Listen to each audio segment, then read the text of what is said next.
मैं कहूंगी कि बहुत ही दुर्भाग्यपूर्ण बात है कि आज अरविंद केजरीवाल जी को जमानत लेनी पड़ी 174 आईपीसी की जो याचिका ईडी ने फाइल करी थी उसमें।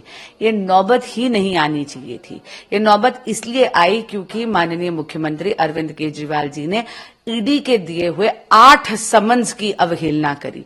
जब जब माननीय मुख्यमंत्री केजरीवाल जी समन का निरादर करते हैं तो वो कानून का उल्लंघन करते हैं।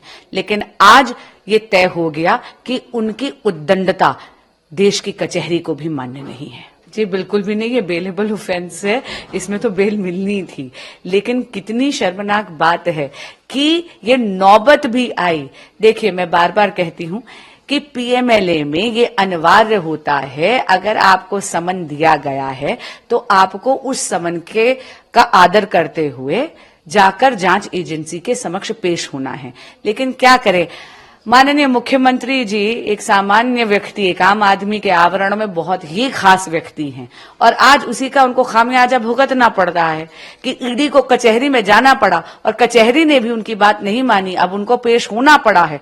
जमानत तो मिलनी थी क्योंकि ये एक बेलेबल ऑफेंस है। मैं कहूंगी कि बहुत ही दुर्भाग्यपूर्ण बात है कि आज अरविंद केजरीवाल जी को जमानत लेनी पड़ी 174 आईपीसी की जो याचिका ईडी ने फाइल करी थी उसमें।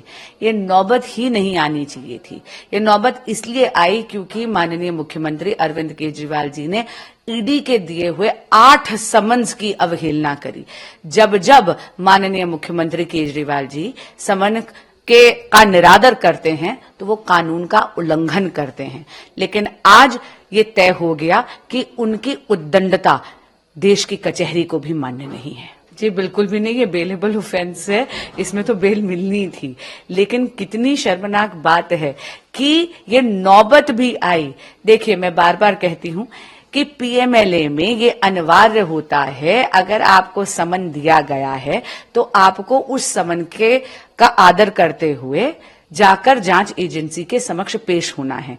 लेकिन क्या करें, माननीय मुख्यमंत्री जी एक सामान्य व्यक्ति, एक आम आदमी के आवरण में बहुत ही खास व्यक्ति हैं और आज उसी का उनको खामियाजा भुगतना पड़ रहा है कि ईडी को कचहरी में जाना पड़ा और कचहरी ने भी उनकी बात नहीं मानी। अब उनको पेश होना पड़ा है। जमानत तो मिलनी थी क्योंकि ये एक बेलेबल ऑफेंस है। मैं कहूंगी कि बहुत ही दुर्भाग्यपूर्ण बात है कि आज अरविंद केजरीवाल जी को जमानत लेनी पड़ी 174 आईपीसी की जो याचिका ईडी ने फाइल करी थी उसमें।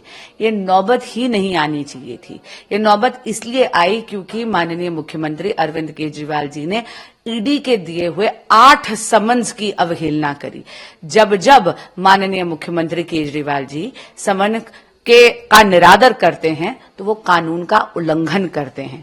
लेकिन आज ये तय हो गया कि उनकी उद्दंडता देश की कचहरी को भी मान्य नहीं है। जी बिल्कुल भी नहीं, ये बेलेबल ऑफेंस है, इसमें तो बेल मिलनी थी। लेकिन कितनी शर्मनाक बात है कि ये नौबत भी आई। देखिए, मैं बार बार कहती हूं कि पीएमएलए में ये अनिवार्य होता है, अगर आपको समन दिया गया है तो आपको उस समन का आदर करते हुए जाकर जांच एजेंसी के समक्ष पेश होना है। लेकिन क्या करें, माननीय मुख्यमंत्री जी एक सामान्य व्यक्ति, एक आम आदमी के आवरण में बहुत ही खास व्यक्ति हैं और आज उसी का उनको खामियाजा भुगतना पड़ रहा है कि ईडी को कचहरी में जाना पड़ा और कचहरी ने भी उनकी बात नहीं मानी। अब उनको पेश होना पड़ा है। जमानत तो मिलनी थी क्योंकि ये एक बेलेबल ऑफेंस है। मैं कहूंगी कि बहुत ही दुर्भाग्यपूर्ण बात है कि आज अरविंद केजरीवाल जी को जमानत लेनी पड़ी 174 आईपीसी की जो याचिका ईडी ने फाइल करी थी उसमें। ये नौबत ही नहीं आनी चाहिए थी। ये नौबत इसलिए आई क्योंकि माननीय मुख्यमंत्री अरविंद केजरीवाल जी ने ईडी के दिए हुए 8 समन्स की अवहेलना करी। जब जब माननीय मुख्यमंत्री केजरीवाल जी समन का निरादर करते हैं तो वो कानून का उल्लंघन करते हैं। लेकिन आज ये तय हो गया कि उनकी उद्दंडता देश की कचहरी को भी मान्य नहीं है। जी बिल्कुल भी नहीं, ये बेलेबल ऑफेंस है, इसमें तो बेल मिलनी थी। लेकिन कितनी शर्मनाक बात है कि ये नौबत भी आई। देखिए, मैं बार बार कहती हूं कि पीएमएलए में ये अनिवार्य होता है, अगर आपको समन दिया गया है तो आपको उस समन का आदर करते हुए जाकर जांच एजेंसी के समक्ष पेश होना है। लेकिन क्या करें, माननीय मुख्यमंत्री जी एक सामान्य व्यक्ति, एक आम आदमी के आवरण में बहुत ही खास व्यक्ति हैं और आज उसी का उनको खामियाजा भुगतना पड़ रहा है कि ईडी को कचहरी में जाना पड़ा और कचहरी ने भी उनकी बात नहीं मानी। अब उनको पेश होना पड़ा है।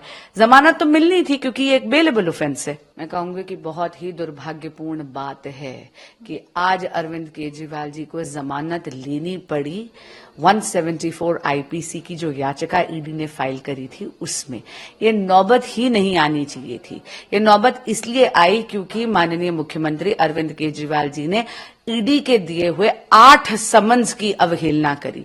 जब जब माननीय मुख्यमंत्री केजरीवाल जी समन का निरादर करते हैं तो वो कानून का उल्लंघन करते हैं।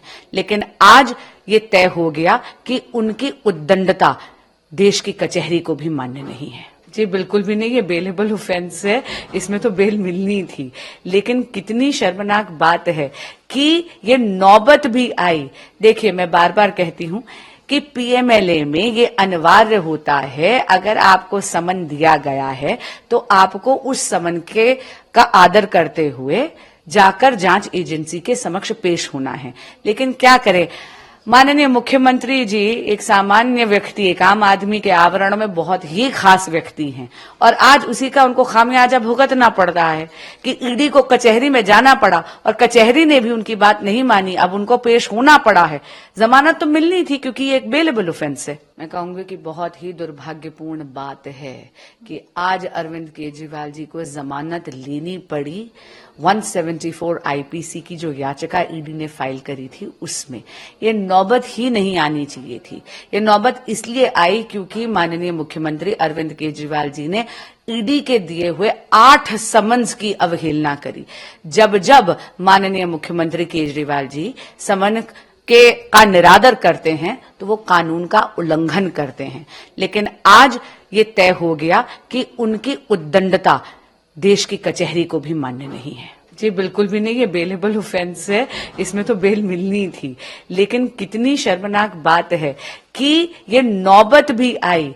देखिए, मैं बार बार कहती हूं कि पीएमएलए में ये अनिवार्य होता है, अगर आपको समन दिया गया है तो आपको उस समन का आदर करते हुए जाकर जांच एजेंसी के समक्ष पेश होना है।